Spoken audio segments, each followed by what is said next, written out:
C'est avec une enveloppe de 100 270 000 francs CFA que ONU Femmes et BNP Paribas apportent leur appui au gouvernement du Sénégal dans la riposte contre la Covid-19.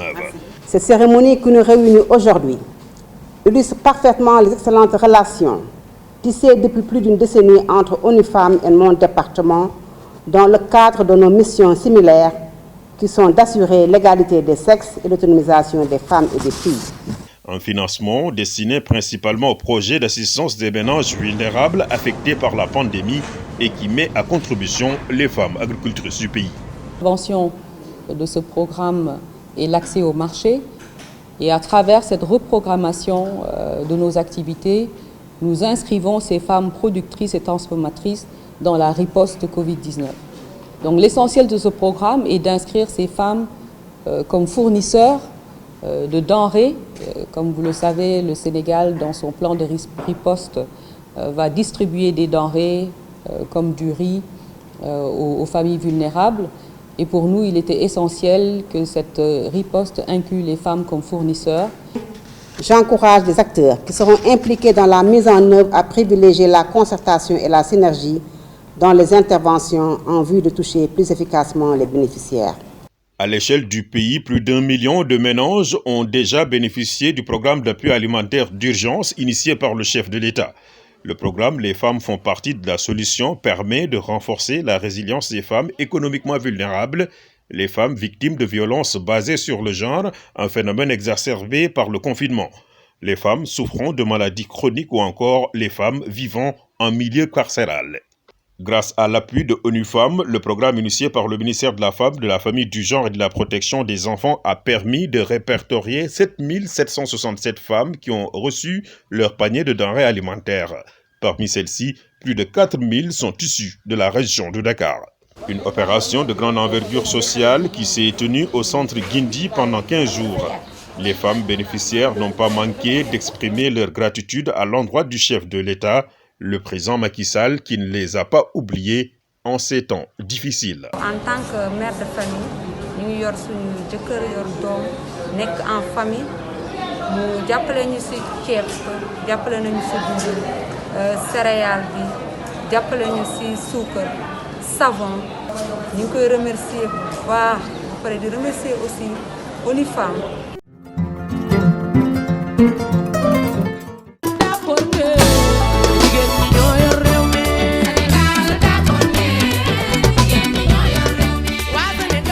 Après le retrait d'urgence des enfants en situation de rue et l'appui aux ménages vulnérables, le ministre de la Femme, de la Famille, du Genre et de la Protection des Enfants voit le secours des braves femmes du secteur informel.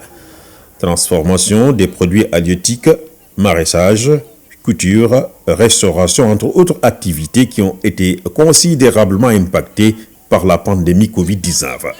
Que le projet d'appui aux unités économiques des femmes du secteur informel constitue à côté du projet d'appui aux ménages vulnérables et du projet de protection d'urgence des enfants contre la Covid-19, intitulé Zéro enfant dans la rue, la troisième composante du plan de réponse contre la Covid-19 de mon département, en guise de contribution à la mise en œuvre du programme de résilience économique et sociale créé par le président de la République, son Excellence, M. Macky Sall. Le programme d'appui à la résilience de toutes ces unités apporte aux femmes du secteur un nouveau souffle. À l'avenir, avec le soutien que vous allez nous remettre, nous allons nous battre, nous allons travailler pour persévérer, aller de l'avant, mais également pour vous prouver que nous, les femmes, nous sommes fortes. C'est la résilience. Nous sommes de petites unités. Ce serait bien que ces unités-là puissent continuer à exister. Donc, une première partie de ce financement-là est pour cette fonction, nous permettre de continuer à exister en gardant notre unité, en continuant à produire. Mais l'autre partie, c'est justement de nous permettre de reprendre très bien les activités. Donc, résilience et une continuation de nos activités. Dans la région de Dakar, 4 départements sont concernés. Guédiawaye, Pikine, Rufisque et Dakar.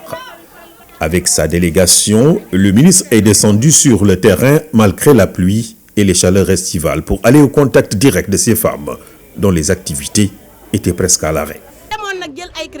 On avait bénéficié des crédits, mais aujourd'hui nous avons d'énormes difficultés à rembourser parce que le travail est au ralenti. Nous sommes restés 4 mois sans travail. Toutes nos activités étaient bloquées. Aujourd'hui, nous sommes très contentes de l'acte que vous venez de poser.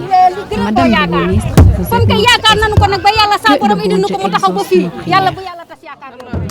Le loyer est très contraignant pour nous. Nos activités sont presque à l'arrêt avec cette pandémie de la COVID-19. Nous vous remercions du soutien que vous nous apportez.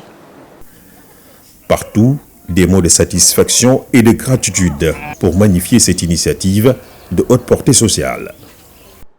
Les financements sont arrivés. Aujourd'hui, chaque bénéficiaire est au courant.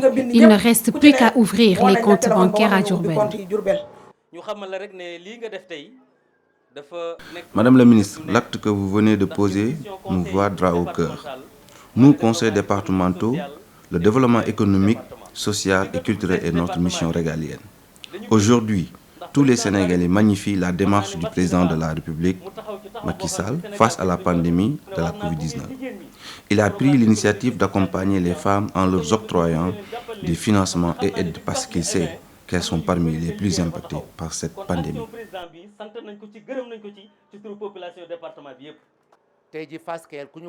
Aujourd'hui, les populations de Fass Kaël connaissent de visu Madame le ministre de la Femme. Madame le ministre, nous souhaitons l'élargissement de cette démarche qui est vraiment à saluer. Nous vous remercions du soutien apporté surtout en cette période d'hivernage. Nous sommes très satisfaits de ce que vous nous avez apporté. C'est un honneur pour nous de recevoir notre ministre de tutelle. Nous sommes de braves femmes qui vont respecter toutes les conditions liées à ce financement. Dans la région de Thiès, la créativité des femmes et leur dynamisme ont particulièrement impressionné le ministre et sa délégation. À Tivaouane, à Thiès et à Mbour, c'est le même constat. Connaissant l'engagement, le dynamisme, le sens de l'honneur et le respect de la parole donnée caractérise la femme sénégalaise et les femmes courageuses du département de Thiès. Je compte sur vous pour démultiplier le nombre de femmes chefs d'entreprise, viables et performantes dans les secteurs porteurs de l'économie locale et même championnes dans la relance économique de l'émergence de notre pays. Avec leurs unités économiques, les femmes entretiennent une véritable économie locale qu'il faut encadrer et soutenir en cette période de crise. Projet d'appui aux unités économiques des femmes du secteur informel, dont la phase pilote cible 1000 unités économiques sélectionnées sous l'égide des autorités administratives au niveau de 8 départements les plus touchés par la COVID-19 à la date du 31 mai 2020, à savoir Dakar, Pikine, Rufisque, Guédiawaye, Thiès, Tivaouane, Mbour et le département de Mbacké pour un financement initial de 500 millions de francs CFA, de 250 millions de subventions non remboursables et 250 millions de crédits avec des conditions très souples. Le programme d'appui aux femmes du secteur informel impacté par la COVID-19 s'inscrit dans la dynamique de relance de l'économie nationale. Il s'agit pour le ministre de la Femme, de la Famille, du Genre et de la Protection des enfants de remettre en selle toutes ces petites entreprises qui, au-delà des femmes, font vivre des familles et participent activement à l'émergence.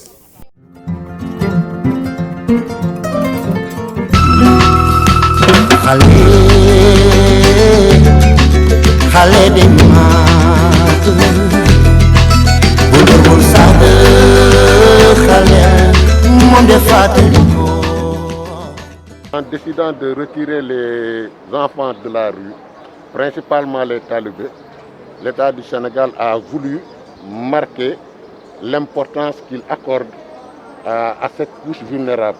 Nous avons donc travaillé et nous avons utilisé avec le ministère de la Famille des centres socioculturels où nous avons eu à héberger des enfants. Ce sont ces enfants qui ont été confinés pendant 15 jours, dont on a fait la visite médicale, qui ne sont pas donc contaminés, qui vont rejoindre leurs foyers respectifs. Nous avons pu enlever de la rue 2015 enfants, dont 1216 ont été retournés dans leur famille et 216 provenant de la sous-région. Son Excellence le Président Macky Sall, dans sa volonté de renforcer la protection des enfants, a eu à nous instruire pour que l'on passe à un autre niveau.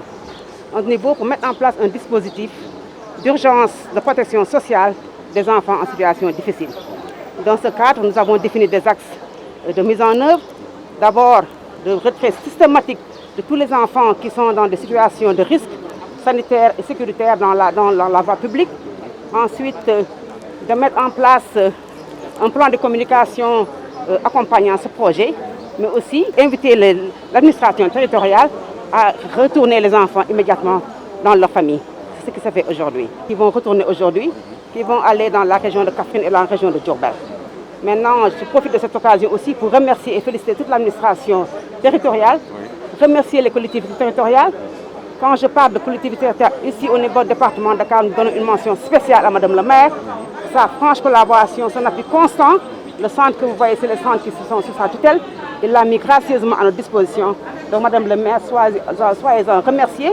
Nous pensons que cette collaboration doit être fructueuse, doit être pérenne et durable pour que ce projet puisse avoir les résultats attendus.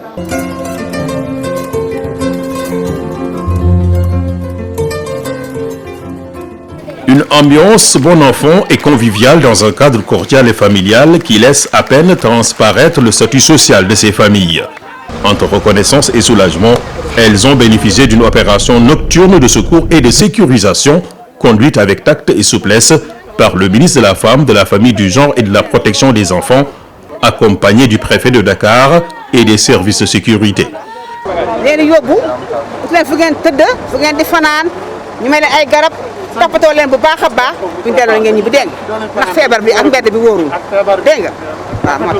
Une forte responsabilité, un sens élevé de la pédagogie et de la diplomatie ont permis aux équipes d'obtenir le consentement des familles afin qu'elles puissent quitter la rue pour des sites où elles sont plus à l'abri en cette période de pandémie. Nous indi ñu centre Guindi xiifuñu fi nag maruñu fi raflewuñu fi it aussi ndax li ñu sol ak li nga xamante ne ay yére li ñuy jullee la lépp jox nañ ñu ko manqué wuñ fi dara jooyuñu fi dara mais nag madame le ministre bi ñun amuñu fayam. 196 personnes ont été ainsi secourues et logées dans les sites dédiés du ministère de la Femme. 158 familles sénégalaises ont été identifiées et 38 familles ressortissant de la sous-région. état yu bari yàgg nañ fi te lii nu am ci mag yi amuñu ko ci kenn ku ci nekk lii nu sañse ñoom ñoo nu ko sañseel suuraale nañu ci lu bari da dina wërsëg nu nekk lay ñëwee nii lan mënoon a def nu fekk nu ci fii fu ñu nekk ba andi nu fii teral nu toujours nag dama leen di wax naan soor maa du moroomu peetoo. La portée de la démarche et les mesures d'accompagnement ont été expliquées aux bénéficiaires qui ont dans la foulée reçu un lot de denrées alimentaires et un appui financier conséquent. C'est dans le cadre de la lutte contre la pandémie du Covid-19 que son Excellence le Président Macky Sall nous a instruit de protéger toutes les populations sénégalaises, mais particulièrement les couches les plus vulnérables. C'est dans ce sens que nous avons lancé un projet de retrait des familles qui sont dans les rues de la ville. Nous avons procédé à un retrait de plusieurs femmes, d'hommes et d'enfants qui passaient la nuit dans les rues de la capitale. C'est dans ce sens que nous les avons amenés ici au centre Guindi. D'abord, ils ont passé, je pense, une journée ici pour d'abord les encadrer, faire une enquête sociale, pour pouvoir plus tard définir un programme de réinsertion dans leur famille. La portée de la démarche et les mesures d'accompagnement ont été expliquées aux bénéficiaires qui ont dans la foulée reçu un lot de denrées alimentaires et un appui financier conséquent. Il s'agit pour l'État de veiller à leur bien-être et il y avait de l'émotion dans leurs mots de gratitude à l'endroit du chef de l'État. kii moom borom yërmande la borom yërmande ngay wax li nga xam ne moo nekk sa fond wu xol mu jooy ndax jigéen la xam na. Les bénéficiaires se sont aussi engagés à œuvrer pour une réinsertion sociale et surtout à veiller à leur propre santé et à l'éducation de leurs enfants, loin des affres de la rue. maa ngi ñaan ñi nga xamante ne ñooy suñu mbokku néew di doole comme ñun ñi nekk ci mbedd mi ñu leen ñuy daw mbas mi yaa ngi dégg ministre de la femme muy Ndeye Saly Dieng ku ñëw bureau naqare wutoo gis boo ñëwee boo waxee ak moom dina la recevoir wala mu boole la ak secrétaire am nga wax li nga nekkee ci mbedd mi mu dimbale la comme ni ñu dimbalee waaw te nee lii ma leen defal nii dama leen koy defal nii mais après dinaa def ay enquête ku nekk dinaa la dimbali ba dootoo taxawaaloo di si mbedd mi. Les enfants et les familles en situation de rue sont particulièrement vulnérables en cette période de pandémie. Leur sécurisation et leur protection est une directive du chef de l'État appliquée avec brio et professionnalisme par le ministère de la Femme, de la Famille, du Genre et de la Protection des enfants.